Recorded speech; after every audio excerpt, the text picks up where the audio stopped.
Hay una norma del Código Civil que dice que la existencia legal principia al nacer. Eso no quiere decir que la existencia biológica comience con el nacimiento. Antes del nacimiento ha de haberse producido la concepción. En algún momento, entre comillas, se generó también. Pero desde el punto de vista de la personalidad, el artículo 74 dice la existencia legal, la titularidad de un patrimonio, supone que estamos frente a un ser humano nacido y nacido vivo. ¿Y hasta cuándo? Causa natural de término de la personalidad, la muerte. Todos los que estamos en esta sala nos vamos a morir, unos antes, otros después. Pero el derecho no es la biología. Y no olviden que la personalidad no es un tema biológico, es un tema jurídico. ¿Desde cuándo somos personas? 74, desde el nacimiento, siempre y cuando cumpla con los requisitos de existencia. Sin perjuicio que también hay que analizar qué ocurre con la criatura que está por nacer. Porque no es que no exista, pero no existe como persona. ¿Desde qué momento existe? Para eso está, por ejemplo, la presunción de la época de la concepción, que no es necesariamente coincidencia con el día de la fecundación, porque puede ser incluso con la anidación, o puede ser incluso considerado como un momento distinto, porque en eso hay discusión entre los que se dedican a la ciencia y la biología. O también el derecho podría ser otra cosa. No. La mujer determinará si lo que tiene en su interior, ¿no es cierto?, es o no, ¿cierto?, algo que podríamos considerar como ya vivo, desde el punto de vista biológico. Ahora, pero la muerte también es un fenómeno fisiológico, pero el derecho también regula situaciones que se asimilan a la muerte, en cuanto a hacer cesar la personalidad, incluso respecto a una persona viva. De hecho, el Código Civil hasta hace no mucho contemplaba, después de la muerte real, la muerte, ¿cierto?, civil. Por ejemplo, para las personas que, ¿cierto?, iban a ingresar a algunas órdenes sacerdotales, ¿cierto?, renunciaban a sus bienes, entre comillas, terrenales. ¿En favor de quién? De la Iglesia. Que pasaba ahora a ser titular de su patrimonio. Pero eso ya no existe. En cambio, en Roma, no olviden, sí existía en su puesto.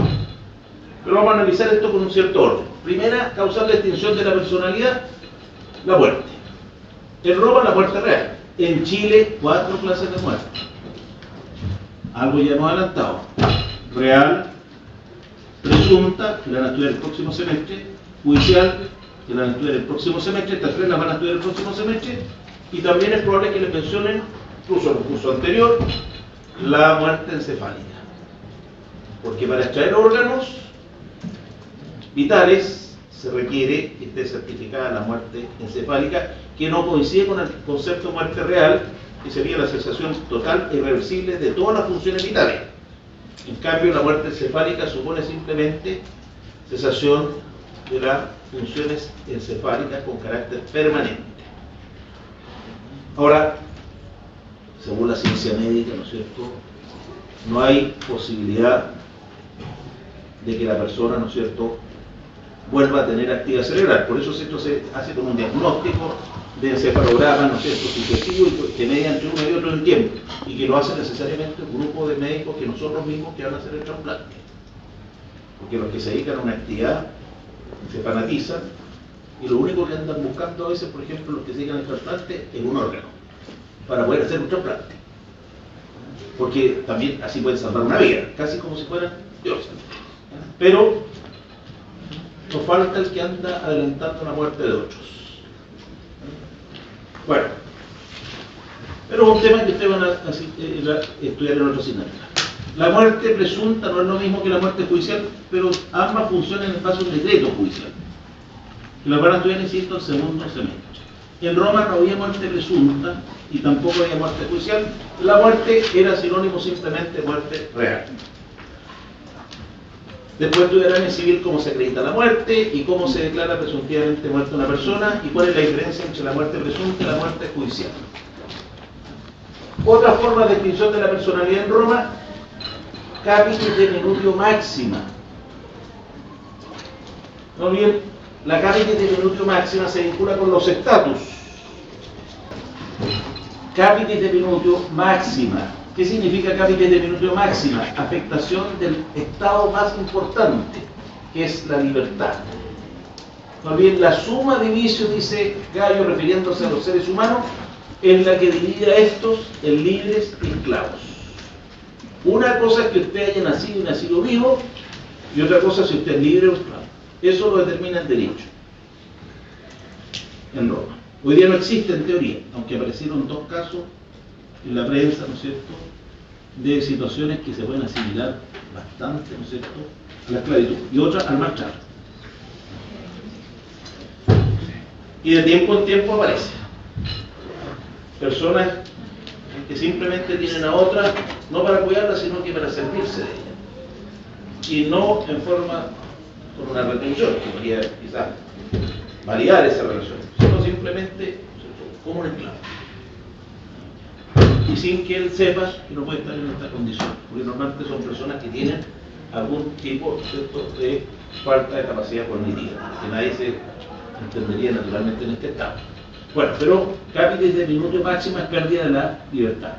Y eso conlleva la pérdida de la ciudadanía y la pérdida del estatus familiar, por eso la llamamos máxima. Y es siempre negativa. Capitis deminutio media es pérdida de la ciudadanía, pero que no conlleva la pérdida de la libertad, pero sí la afectación del estatus familiar, porque esto está condicionado a ser ciudadano.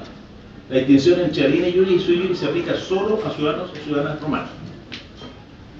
Y por tanto también sería negativa, porque no olviden que los que no son ciudadanos no tienen necesariamente los mismos derechos que los ciudadanos romanos, tanto en el ámbito público como en el ámbito privado, aunque hay excepciones. Esto pierde importancia con Caracas, que concede como regla general la ciudadanía romana a los habitantes libres del imperio.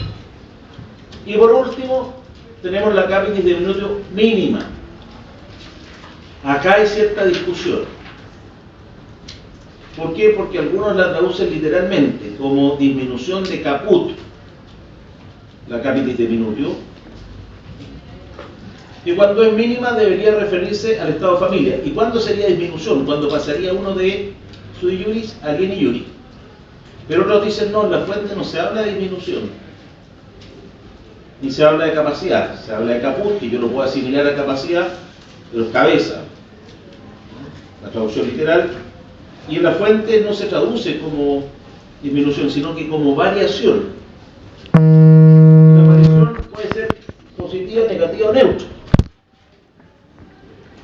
Por ejemplo, yo puedo ser aliene iuris y pasar a ser sui iuris. Por ejemplo, se muere mi pater y yo, que antes era aliene iuris, ahora soy sui iuris.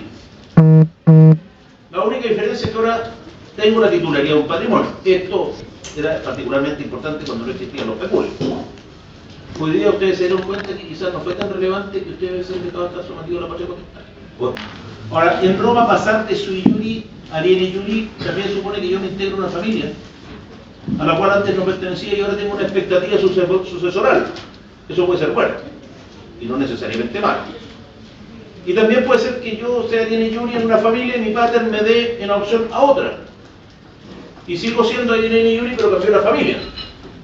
Entonces, en estos tres casos diríamos, hay capitis deminutio. Y no necesariamente el ser sui iuris significa aumento de mi situación, porque tengan cuidado.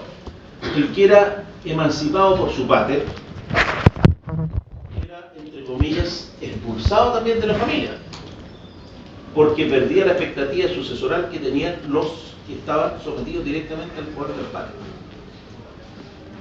Bueno, con eso terminamos la primera parte. Después